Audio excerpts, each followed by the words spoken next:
तो मेरे कलेजे में एक मरोड़ सी आ जाती है। पूरा डिटेल बताऊं तो आपका भी कलेजा फट के हाथ में आ जाएगा। एक और बहुत हाई प्रोफाइल केस है। एक जज, कानपुर में जज महिला थी, उसको उसी के हस्बैंड ने बहुत संगीन तरीके से उसके जीवन का अंत कर दिया, सिर्फ इसलिए क्योंकि उसकी मर्दानगी के ईगो को ठेस पहुंच गया था।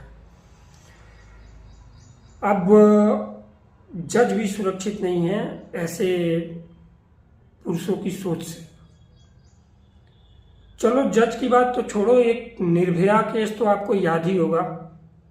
6 राक्षस, रात का 11 बजे का माहौल, बस और सुनसान सड़क, दरिंदगी सबको याद होगी। लेकिन ये दरिंदगी उस दरिंदे को याद नहीं थी जो आरजे कर मेडिकल कॉलेज में करके गया। एक डॉक्टर महिला और उसके साथ इतनी भयानक दरिंदगी, सोचने वाली बात है।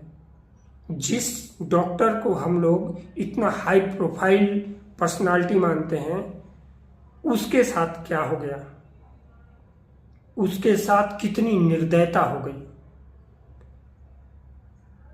ये निर्दयता करने के बाद जो पुरुष ऐसे कृत्य करने के बाद अपने दिमाग में ये बात बिठाते हैं कि वो मर्द हैं, तो उनके लिए मैं बता दूं कि जो साइकार्टिस्ट, जो साइकोलॉजी के डॉक्टर हैं, वो लोग कहते हैं कि उनकी सोचनदानी में कुछ कमी है। साइकोलॉजी के डॉक्टर्स बताते हैं कि जब हम अपनी पर्सनालिटी को डेवलप कर रहे होते हैं तो हम अपने दिमाग में न्यूरॉन्स के कमरे बनाते हैं, और जब ऐसे लोग अपनी पर्सनालिटी को निखारते हैं तो अपनी बाकी कमरों में अंधेरा कर देते हैं और सिर्फ एक ही कमरे में रोशनी रखते हैं कि वो मर्द हैं। और फिर क्या आता है निकल कर रिजल्ट, आप सबको पता है। जब भी बोल्ड महिला उनके सामने आती है तो उनके कलेजे पर सांप लौट जाता है। जब भी कोई महिला समाज में आगे बढ़ने लगती है तो उनके अंदर बहुत भयंकर जलन की भावना पैदा हो जाती है। ऐसे बहुत सारे उदाहरण हैं, आप सबको पता है। और जब ऐसे हाई प्रोफाइल लोग सुरक्षित नहीं है ऐसे लोगों से, तो आम घर की महिलाओं का क्या होगा। उस लड़की ने अपने जीवन में कितना मेहनत किया होगा। बचपन से स्कूल गई होगी, स्कूल के बाद से उसने डॉक्टरी की तैयारी करी होगी, डॉक्टरी तैयारी करने के बाद उसका एडमिशन हुआ होगा, कितनी मेहनत लगी होगी, और उसकी पूरी मेहनत को एक चुटकी में एक राक्षस खत्म करके चला जाता है।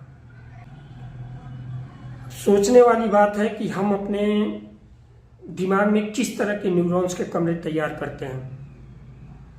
लोग बोलते हैं कि शराब शराब, अरे भाई, इस इंडिया में जितनी शराब की दुकानें हैं और जितने लोग पी के डेली जाते हैं, अगर उतने लोग डेली ऐसा कृत्य करने लगे तो पता है क्या होगा, इस देश का अंत हो जाएगा। ये शराब नहीं है, ये वो मेंटालिटी है। शराब तो आपकी मेंटालिटी को बढ़ाती है। अगर आप शरीफ आदमी हो तो शराफत से शराब पी के अपने घर पहुंच जाते हो। कोई शराबी अपना घर नहीं भूलता है। लेकिन आप उस कैटेगरी के शराबी हो जिस कैटेगरी का ये राक्षस था, तो शराब पीने के बाद आपके अंदर राक्षसीपना तो दोगुना होएगा ही।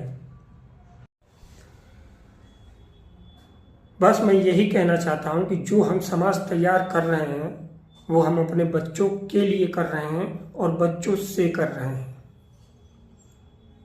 तो हम अपने बच्चों के अंदर इथिकल फीलिंग्स बचपन से ही डालेंगे तो आगे चल के अगर वो कुछ भी हो जाए, चाहे पुलिस वाला हो जाए तो भी अच्छे काम करेगा, चाहे वो आर्मी में जाए, डॉक्टर हो जाए, तब भी अच्छे काम करेगा। लेकिन ऐसा राक्षस नहीं बनेगा जब आप उसके दिमाग में बचपन से ही उसके न्यूरॉन्स में इथिकल वैल्यू डालेंगे। क्योंकि हम जो समाज तैयार करेंगे वो अपने बच्चों के लिए करेंगे और अपने बच्चों के द्वारा ही करेंगे। बस मैं यही कहना चाहता था। धन्यवाद।